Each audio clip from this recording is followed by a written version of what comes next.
বিসমিল্লাহির রহমানির রহিম। আলহামদুলিল্লাহ ওয়া শুকরুল্লাহু আলা কুল্লি মা আনআমা আলাইনা মিনান নিআমিল্লাতি লা তুহসা ওয়া লা তুআদ। ওয়াসসালাতু ওয়াসসালামু আলা সাইয়্যিদিল আমবিয়াই ওয়াল মুরসালিন ওয়া আলা আলিহি ওয়া আসহাবিহি আজমাইন, আম্মা বা'দ। সম্মানিত দর্শকবিন্দু, এখন থেকে আমরা আরবি ভাষার ব্যাকরণ বা নাহু সরফ সম্পর্কে বিস্তারিত পরিপূর্ণভাবে শিখব ও জানব ইনশাআল্লাহ। আপনাদের মধ্যে অনেকেই আছেন যারা আরবি ভাষার ব্যাকরণ বা নাহু সরফ সম্পর্কে জানেন না।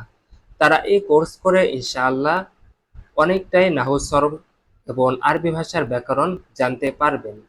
আর যারা আরবি ভাষার ব্যাকরণ সম্পর্কে জানেন কিন্তু আপনার দুর্বলতা রয়েছে, আপনার সেই দুর্বলতা ইনশাআল্লাহ এই কোর্স করার মাধ্যমে কেটে যাবে।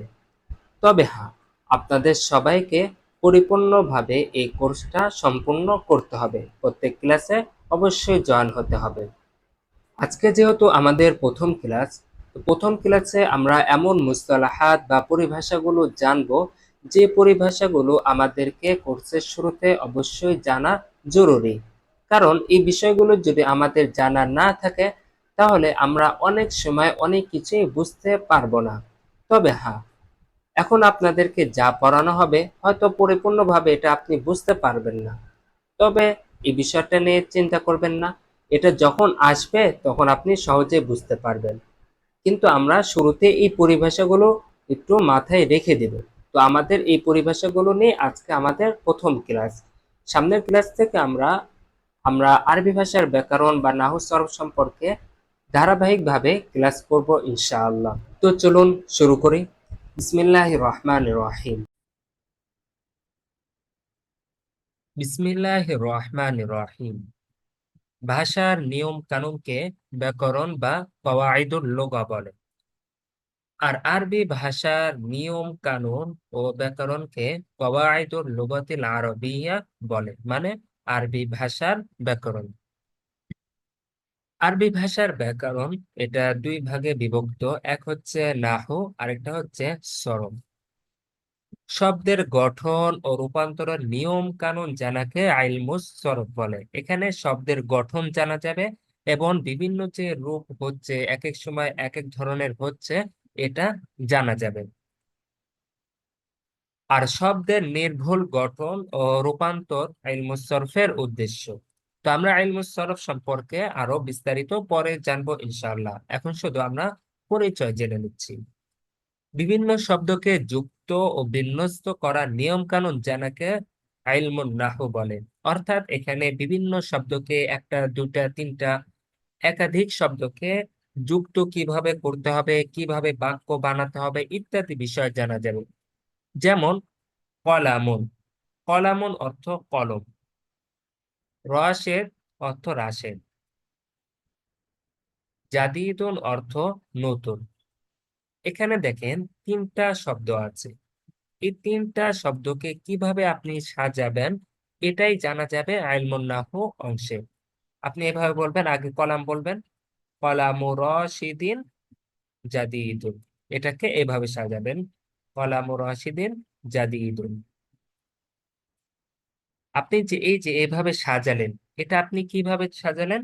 কারণ আপনি ইলমুন নাহু জানেন, তাই আপনি সাজাতে পেরেছেন। আর নির্ভুল বাক্য গঠন ইলমুন নাহুর উদ্দেশ্য। এখন আপনি যদি কলামুন জাদিদুন রশিদিন বলতেন তাহলে বাক্যটা ভুল হতো। তো ইলমুন নাহু জানার কারণে আপনি এই বাক্যটা সঠিকভাবে বলতে পারছেন। তো ইলমুন নাহুর এটাই উদ্দেশ্য, নির্ভুল বাক্য তৈরি করা। মানুষের মুখের অর্থপূর্ণ ধ্বনিকে লাফজুন বলে। যেমন কিতাবুন, এটা একটু অর্থপূর্ণ ধ্বনি। কিতাবুন অর্থ বই। কিতাবু রশিদিন, এটাও লাফজুন। কিতাবু রাশিদিন জামিলুন। কিন্তু এখানে তিনটা লফজ আছে। প্রথমটাতে একটা লফজুন আছে, দ্বিতীয়টাতে দুইটা লফজুন আছে, 3 নম্বর উদাহরণে তিনটি লফজ আছে। লফজ দুই প্রকার। এক হচ্ছে মুফরদ, যেমন কিতাবুন, মানে একটা শব্দ হবে। কিতাবুনের মধ্যে কয়টা শব্দ আছে? একটা শব্দ আছে। এখন যদি আপনি কিতাবুন শব্দটাকে যদি আপনি ভেঙে ফেলেন, যদি আপনি কাফটাকে আলাদা ধরেন, তাকে আলাদা ধরেন, আবার বাকে আলাদা ধরেন, তাহলে এখানে তিনটা হরফ দেখা যাচ্ছে, কিন্তু ওই তিনটা হরফের কোনো স্বতন্ত্র অর্থ থাকে না। তাই এটাকে বলা হবে মুফরাদ, যেটাকে আর ভাঙ্গা যায় না। আর মুরাক্কাব মানে যেখানে দুই কিংবা তিনের অধিক শব্দ দিয়ে বাক্য তৈরি করা আছে, মানে একটা শব্দ একটা অংশ তৈরি করা আছে। এখন যদি আপনি ওখান থেকে বাদ দেন তাহলে এক একটা শব্দের এক একটা অর্থ হবে, যদিও একটা পরিপূর্ণ বাক্য অর্থ হবে না।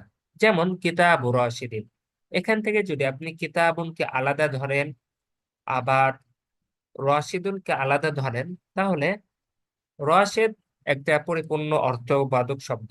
এটা একটা একজন ব্যক্তিকে বোঝাচ্ছে। কিতাবুন একটি বই, একটা বইকে বোঝাচ্ছে।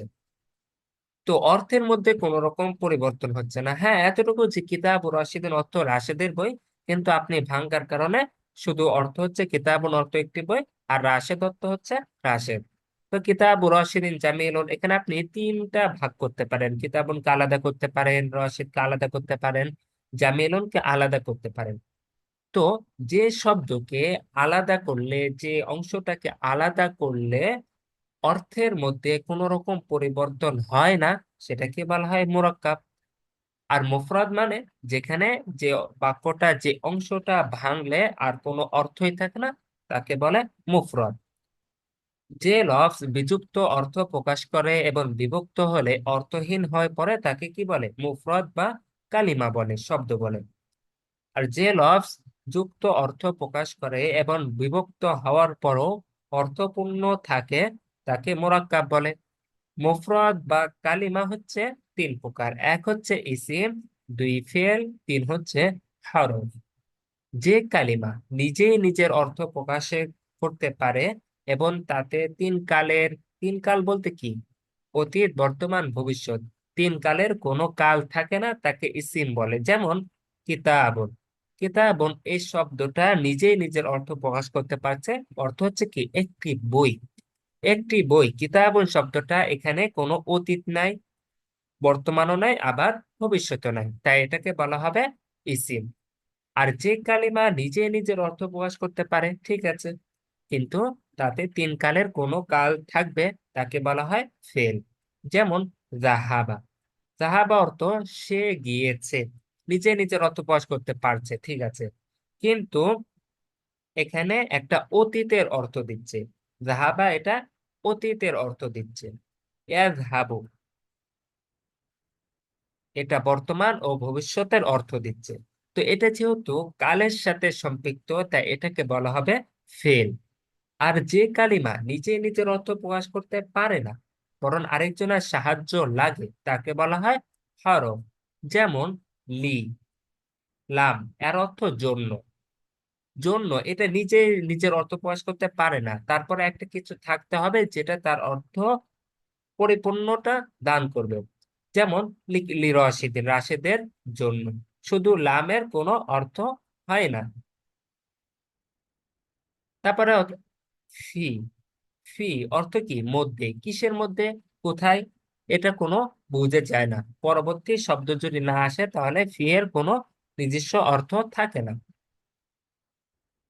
তারপরে আমরা জানবো যেসব বিষয় জানা রাখা, জ্ঞান রাখা আমাদের অবশ্যই প্রয়োজন। আরবি ব্যাকরণের নিয়ম কানুন পর্যালোচনা করার সময় এমন কিছু শব্দের ব্যবহার লক্ষ্য করা যাবে যেগুলোর অর্থ সংশ্লিষ্ট পাওয়া যাবে না, অর্থাৎ যেগুলো আপনি ওই আলোচনার মধ্যে আলোচনা করা হবে না, যেসব বিষয় ওখানে আপনি পাবেন না, কিন্তু ওইসব বিষয় আপনার সবচেয়ে বেশি ব্যবহার হবে এবং বিভিন্ন জায়গায় এগুলো আলোচনা করা হবে।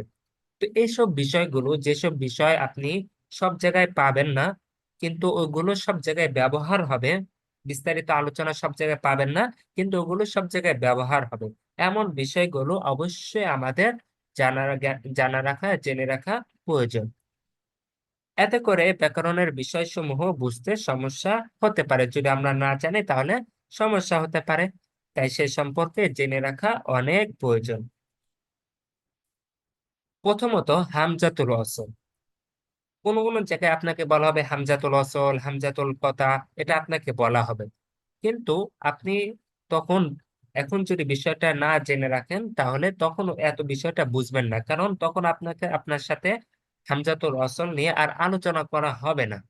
তো এই বিষয়গুলো, যে সব বিষয়গুলো সবচেয়ে বেশি ব্যবহার হয়, সেসব বিষয়গুলো আমাদের এখনই জেনে রাখা প্রয়োজন।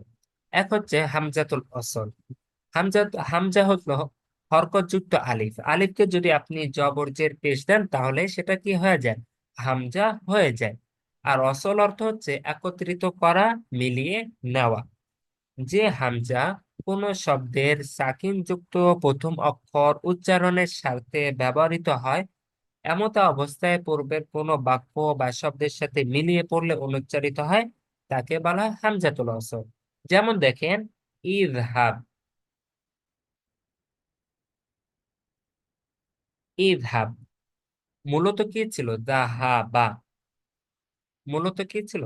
যাহাবা। কিন্তু জালে যেহেতু জজম আছে, তাই না? ইযহাব, আমরা জালে কি দিয়েছি? জজম দিয়েছি। আর জজমওয়ালা হরফ তো বাক্যে কিংবা শব্দের শুরুতে তো পড়া যায় না, তাই না? যজমাল হরফকে আগের সাথে মিলিয়ে পড়তে হয়। সরাসরি আপনি যজমালা হরফ আপনি পড়তে পারবেন না। সরাসরি এখানে জালের উপর যে যজম আছে, জালটাকে আপনি আর পড়তে পারবেন না যতক্ষণ না আপনি আগের হরফের সাথে মিলিয়ে পড়েন। তো এখানে যেহেতু জাল জালের উপর যজম আছে, সাকিন যুক্ত জাল, এটাকে যেহেতু আপনি আলাদাভাবে পড়তে পারছেন না যতক্ষণ না পূর্বের কোনো শব্দের সাথে কোনো হরফের সাথে মিলান, তাই এটাকে বলা হবে হামজাতুল ওয়াসল। এখানে যে হামজাটা যুক্ত করবেন, এই হামজাটাকে বলা হবে হামজাতুল ওয়াসল, মানে মিলিয়ে পড়ার জন্য যে হামজাটাকে আনা হয়েছে। আবার এই হামজাটাকে আপনি যখন, যেমন দেখেন, ইযহাব। ইযহাব অর্থ তুমি যাও। এখন ইযহাবের শুরুতে এখানে যে হামজাটা যুক্ত করেছেন, এই হামজাটা আপনি জাহাবা, জালে যেহেতু জজম আছে, তাই জালটাকে মিলিয়ে পড়ার জন্য আপনি এই হামজাটা যুক্ত করেছেন। কিন্তু এই শব্দের আগে, এই সব জালের আগে যদি অন্য কোনো শব্দ থাকে, যেমন রশিদুন ধরতে পারেন। রশিদুন, ইয়া রশিদু। রশিদু যেহেতু শব্দ আছে, রশিদ, যেমন দেখেন ইয়া জাইদু ইজলিস। এখানে যেহেতু ইজলিসের আগে যে হামজাটা আছে, এই হামজাটা যেহেতু হামজাতুল অসল। আর হামজাতুল অসল যদি কোনো শব্দের শুরুতে আসে, আর ওই শব্দের আগে আরেকটা শব্দ থাকে, যেমন এখানে ইজলিস। ইজলিসের আগে আরেকটা শব্দ কি আছে? জাইদুন আছে। তো হামজাতুল অসলকে, এই যে পরবর্তী শব্দকে আগের শব্দের সাথে আপনি যখন মিলিয়ে পড়বেন, তখন এই হামজাটার উচ্চারণ হবে না। তখন আপনি বলবেন ইয়া জাইদু জিলিস, এভাবে বলবেন। বুঝতে পেরেছেন? ইয়া জাইদু হাব, এভাবে উচ্চারণ করে পড়বেন। হামজাতুল ওয়াসল, যেটা পরবর্তী শব্দকে, সাকিনযুক্ত শব্দকে মিলিয়ে পড়ার জন্য আনা হয়েছে, এবং যে হামজাটা আগের শব্দের সাথে মিলিয়ে পড়ার সময় আর উচ্চারিত হয় না, তাকে বলা হয় হামজাতুল ওয়াসল। তারপর হচ্ছে হামজাতুল কতা। যে হামজা সর্ব অবস্থায় স্থায়ী থাকে, অর্থাৎ আমরা যে হামজাতুল ওয়াসল পড়েছি, এই হামজাটা সবসময় থাকে না। যখন পূর্বের হরফের সাথে, পূর্বের শব্দের সাথে মিলিয়ে পড়বেন, তখন ওই হামজাটা পড়ে যাবে। আর হামজাতুল কতা, যে হামজাটা সব সময় থাকবে, আপনি আগের সাথে মিলিয়ে পড়েন কিংবা না পড়েন। যেমন আকরিম, এই যে শুরুতে আপনি যে হামজাটা দেখছেন, এই হামজাটাকে বলা হবে হামজাতুল কতা। এই হামজাটাকে আপনি যদি আগের শব্দের সাথে মিলিয়েও পড়েন, তাহলেও এই হামজাটাকে স্পষ্টভাবে উচ্চারণ করতে হবে। যেমন আপনি যদি বলেন ইয়া রজুলু আকরিম, ইয়া রজুলু আকরিম, এভাবে আপনাকে উচ্চারণ করতে হবে। আপনি এভাবে কখনো উচ্চারণ করতে পারবেন না ইয়া রজুলু ক্রিম, এভাবে উচ্চারণ করতে পারবেন না। তো এখানে হামজাটা হচ্ছে হামজাতুল কতা, আর উপরের হামজাটা হচ্ছে হামজাতুল ওয়াসল। এখন আমরা কিভাবে বুঝবো যে এখানে হামজাতুল কতা না হামজাতুল ওয়াসল?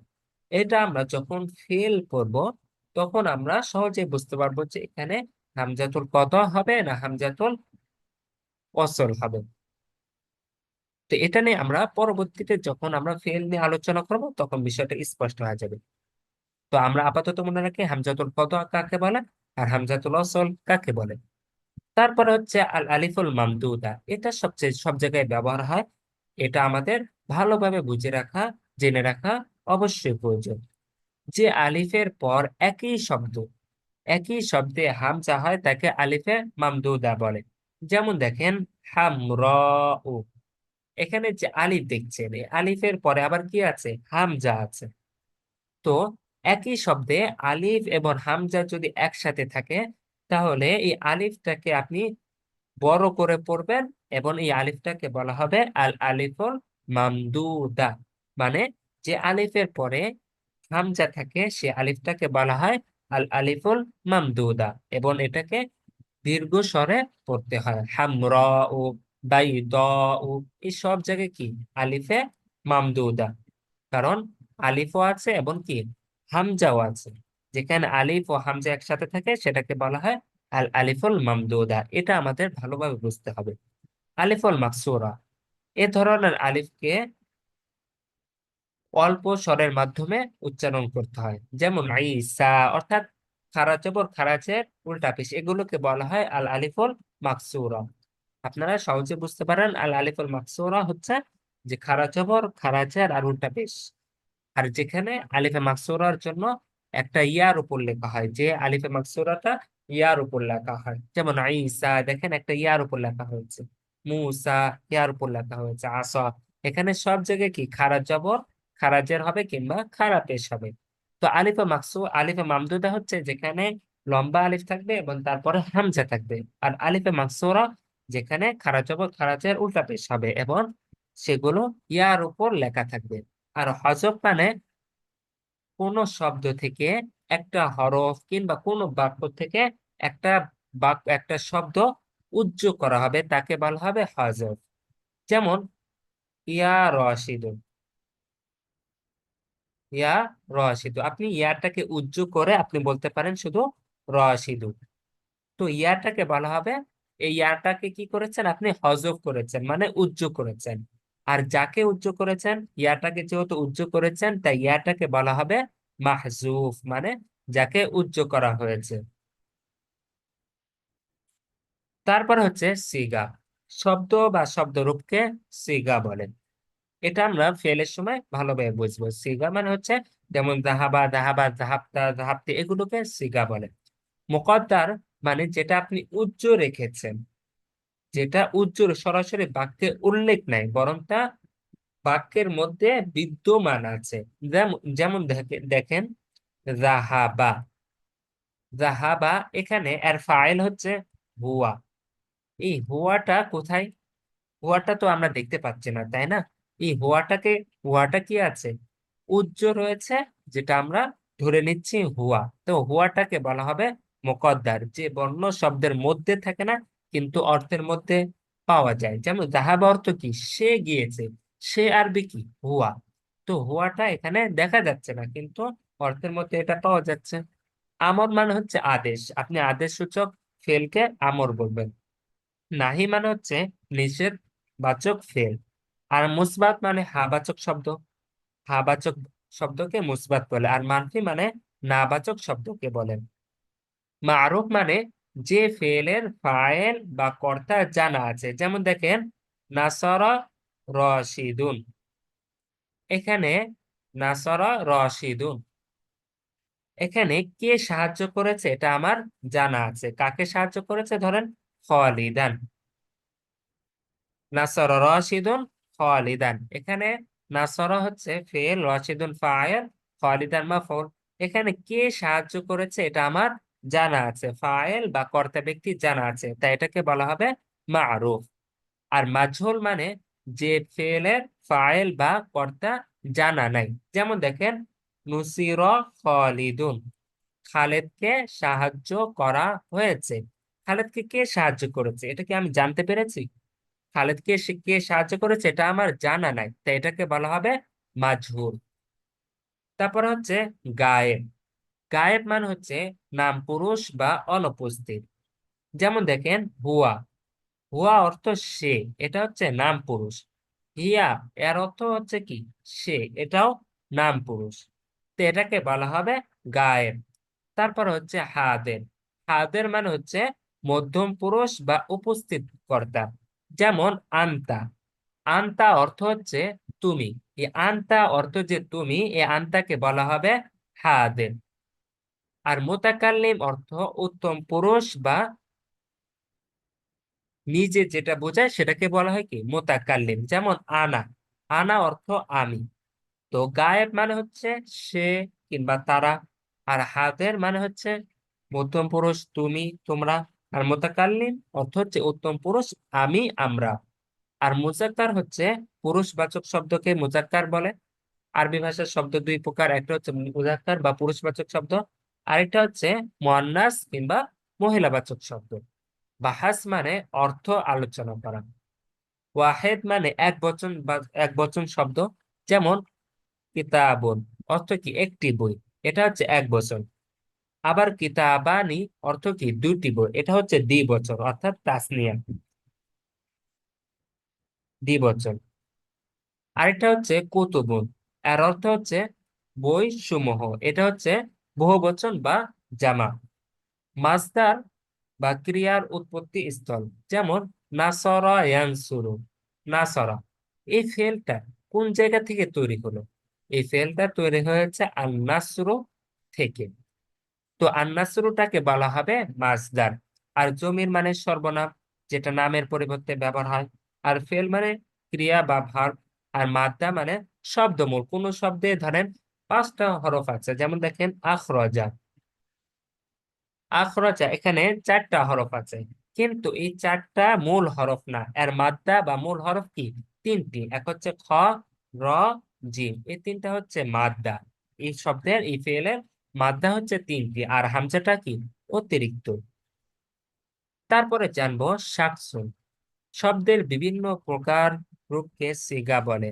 আফআল মুতাসারিফা বা রূপান্তর যোগ্য ক্রিয়াসমূহ 18টি সিগা বা রূপ হয়ে থাকে। যেমন গায়েব, গায়েবের মধ্যে এক বচন হতে পারে, দ্বিবচন হতে পারে, আবার বহু বচন হতে পারে। তাহলে কয়টা পেলাম? তিন প্রকার পেলাম। আবার প্রত্যেকটাই পুরুষ হতে পারে, আবার মহিলা হতে পারে। তাহলে তিন তিনে ছয়, গায়েবের ক্ষেত্রে ছয়টা পেলাম। হাজারে এটাও এক বচন দ্বিবচন বহু বচন হতে পারে, আবার প্রত্যেকটাই দুই প্রকার, একটা হচ্ছে মুজাক্কার মুয়ান্নাস। তাহলে আবার কি ছয়, 12টা। তো মুতাকাল্লিম এখানে এক বচন হতে পারে, দ্বিবচন হতে পারে, বহু বচন হতে পারে, আবার মুজাক্কার মুয়ান্নাস হতে পারে। এটাও কি ছয়টা হলো। তাহলে মোট কয়টা পেলাম? 18টি সিগা পেলাম। প্রত্যেকটি সিগা কোনো না কোনো শাখস বা পুরুষের সাথে সম্পৃক্ত। অর্থাৎ যেমন সে গিয়েছে, তুমি গিয়েছো, এই কাজটা কে করেছে, মানে এই কাজ করাটা কোনো না কোনো ব্যক্তির সাথে অবশ্যই সম্পৃক্ত থাকবে। যেমন নাসর তা, এখানে যদি নাসর তা অর্থ তুমি সাহায্য করেছো, সাহায্য করা এই কাজটা তুমি এই ব্যক্তি তুমি এই শাখসের সাথে, শাকসনের সাথে সম্পৃক্ত। শাকসন বা পুরুষ বলতে এমন শব্দকে বোঝায় যার মাধ্যমে বাক্যের অন্তর্গত বিভিন্ন শব্দের সম্বোধন এবং নাম ও সর্বনামের পরিচয় পাওয়া যায়। এখানে নাসর তা কে সাহায্য করেছে? তুমি সাহায্য করেছো। তো শাকসন বলতে জমিরই ধরতে পারেন।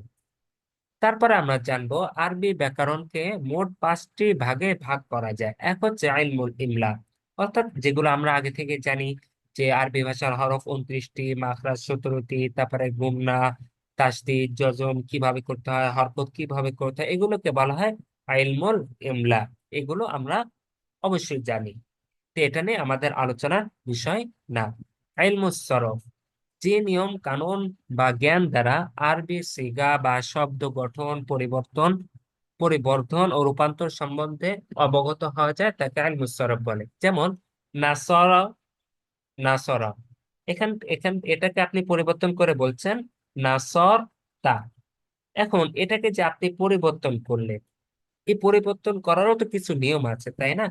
এই পরিবর্তন করার নিয়ম কানুন জানা যাবে ইলমুস সরফ। আর ইলমুন নাহু, যেসব নিয়ম কানুন ও জ্ঞানের দ্বারা বাক্যের মু'রাব, মাবনি হওয়ার দিক দিয়ে ইসিম, ফেল, হরফের শেষ হরফের অবস্থা, হরকত, ইআরাব পরিবর্তন হওয়ার কারণ জানা যায়। কোন বাক্যের অন্তর্গত শব্দগুলো পরস্পরের সাথে সংযোজন করার পদ্ধতি অবহিত হওয়া যায় তাকে ইলমুন নাহু বলে। অর্থাৎ আপনি একটা বাক্য তৈরি করলেন, যেমন কলামু রাশিদিন জাদিদুন। এই যে আপনি বাক্যটা যে তৈরি করলেন, এই বাক্যটা তৈরি করার ক্ষেত্রে আপনি কি কি নিয়ম অনুসরণ করেছেন, কি কি নিয়ম আপনাকে অনুসরণ করতে হবে? কলামু রাশিদিন জাদিদুন, এই বাক্যটা তৈরি করার ক্ষেত্রে আপনাকে কি কি নিয়ম অনুসরণ করতে হবে, কি কি নিয়ম মানতে হবে, এইগুলো আপনি জানবেন হচ্ছে ইলমুন নাহু অংশে। ইলমুস সরফ অংশে আপনি জানবেন ফেল কিভাবে পরিবর্তন করতে হচ্ছে, আর ইলমুন নাহু অংশে জানবেন, ইলমুস সরফ অংশে জানবেন ফেল কিভাবে পরিবর্তন করতে হচ্ছে, শব্দকে কিভাবে পরিবর্তন করতে হচ্ছে। আর ইলমুন নাহু অংশে জানবেন আপনি বাক্য কিভাবে তৈরি করছেন, সেটা আপনি ইলমুন নাহু অংশে জানবেন। ইলমুস সরফ শুধু শব্দর পরিবর্তন নিয়ে আলোচনা, ইলমুন নাহু বাক্য নিয়ে আলোচনা। আর ইলমুল বালাগা যে নিয়ম কানুন দ্বারা সুন্দর ও সাবলীল ভাবে আরবি কথাবার্তা সুবিন্যস্ত ভাবে সাজিয়ে বলা যায় তাকে ইলমুল বালাগা বলে। ইলমুল বালাগা মানে হচ্ছে আপনি যে একটা বাক্য বললেন, এখানে আপনি কোনটাকে আগে আনলে বাক্যটা সুন্দর হবে, কোনটাকে পরে আনলে বাক্যটা সুন্দর সুন্দর হবে, এটাকে বলা হয়, এটাই জানা যায় হচ্ছে ইলমুল বালাগা। যেমন ইন্না রাশিদান যাহিবুন, এই বাক্যটা। আর আরেকটা হচ্ছে ইন্না রাশিদান ইয়াযহাবুন। দুইটা বাক্যের মধ্যে প্রথম বাক্যটা একটু শুনতে শুনতে সুন্দর দেখা যাচ্ছে, ইন্না রাশিদান যাহিবুন, কিন্তু দ্বিতীয় বাক্যটা প্রথম বাক্যের তুলনায় শুনতে এত সুন্দর হচ্ছে না। তো প্রথম বাক্যটাকে যে আপনি এভাবে সাজালেন, ইয়াযহাবু না বলে আপনি যে যাহিবুন বললেন, এটাই জানতে পারবেন আপনি ইলমুল বালাগা।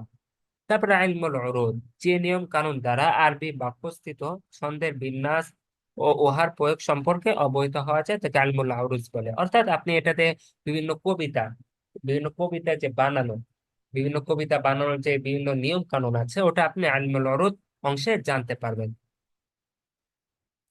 তো আমরা এখন যে এখানে যে আরবি ব্যাকরণ যে পাঁচটা দেখতে পেলেন, একটা হচ্ছে ইলমুল ইমলা, এটা নিয়ে তো আমরা আলোচনা করব না, এটা আমরা সবাই জানি। ইলমুস সরফ, এটা নিয়ে আমরা পরবর্তীতে আলোচনা করব। আমরা শুধু ইলমুন নাহু নিয়ে বেশি আলোচনা করব, কারণ ইলমুন নাহু যদি আমাদের জানা থাকা, যা আমরা যদি জেনে থাকি, তাহলে আমাদের আরবিতে আর কোনো রকম সমস্যা থাকবে না। ইলমুস সরফ এটা আপনার এত বেশি না জানলেও সমস্যা নেই, কিন্তু ফেল ক্ষেত্রে কিছুটা জানতে হবে। কিন্তু এমন না হো আপনার যদি জানা না থাকে, তাহলে আপনি আরবি বাক্যই বলতে পারবেন না। আইলমুল বালাগা এটাও আপনার জানার এত প্রয়োজন নেই, আইলমুল উরুজ এটাও আপনার জানার প্রয়োজন নেই। তো আমরা শুধু এই পাঁচ প্রকারের মধ্যে ইলমুন নাহু নিয়ে বেশি আলোচনা করব, শেষের দিকে আমরা ইলমুস সরফ নিয়ে আলোচনা করব ইনশাআল্লাহ। তো এই যে সংক্ষিপ্ত মানে এই পরিচয়গুলো, এটা আমি আপনাদের হোয়াটসঅ্যাপ গ্রুপে, এটা পিডিএফ, এটা সেটা আমি আপনাদেরকে দিয়ে দেব।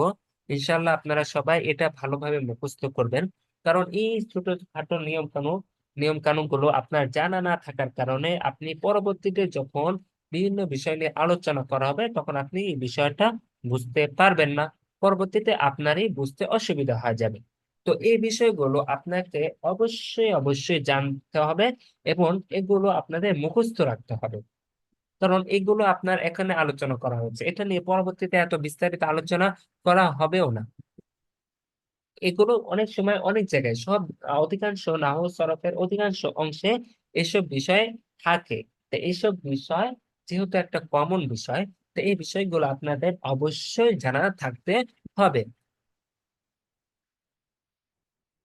তারপর প্রথম পাঠে আমরা জেনেছি যে লাফজ কাকে বলে, শব্দ মুরাক্কাব কাকে বলে, মুফরদ কাকে বলে, এই বিষয়গুলো আপনারা ভালোভাবে পড়বেন এবং বোঝার চেষ্টা করবেন। তো আজকে থেকে আমরা ইনশাআল্লাহ নাহু সরফের কোর্সটা শুরু করে দিলাম, আলহামদুলিল্লাহ।